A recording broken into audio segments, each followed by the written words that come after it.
Bwe tweyongerayo bannanyini woteeri mu ggwanga Uganda basisinkanye abakulu mu kitongole ekivunaanyizibwa ku musolo mu ggwanga lino ekya Uganda Revenue Authority ne baba bakabira ennaku mwe bayita wakati mu kubasolozaako omusolo era ne basaba singa kiba kisoboka babakenderezeko ku musolo ogubagibwako oba nabo okubateerawo akabanga mwe bakolera nga tebawaayo musolo. Akulira URA wano wasinzidde n'akinoganya nti ensonga zaabwe aziwulidde era ajja kufuba okulaba nga zikolebwako naye eggwanga lyetaaga omusolo okusobola okuyimirizibwawo ate ng'omusolo ogusolozebwa ennaku zino mutono ddala.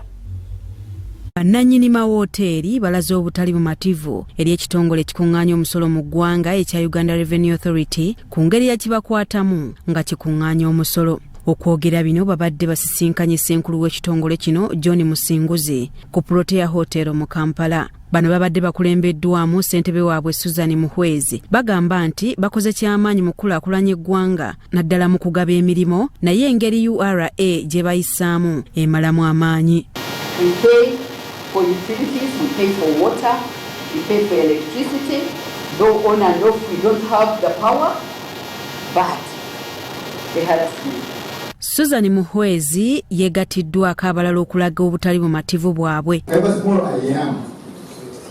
want to bring in, I'm compliant, I do all my returns, I do everything on time.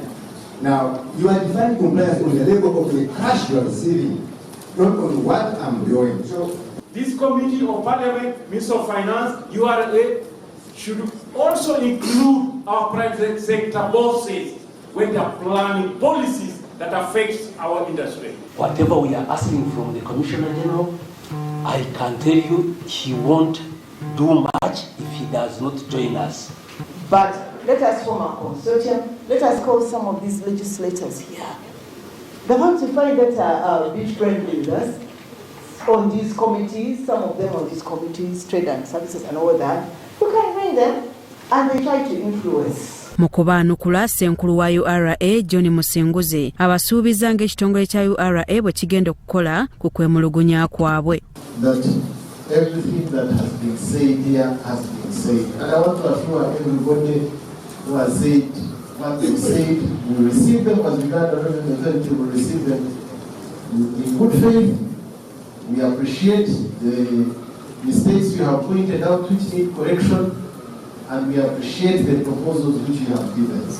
Abalaze obwetaavu obukyaliwo mu ggwanga kubanga omusolo gukuŋŋaanyizibwa mutono ddala nga tegusobola kuyimirizaawo bajeti ya ggwanga. So as a nation, however much we may struggle to collect taxes, we are only contributing about 50% of our national needs. And therefore, the remaining gap has to be filled either by debt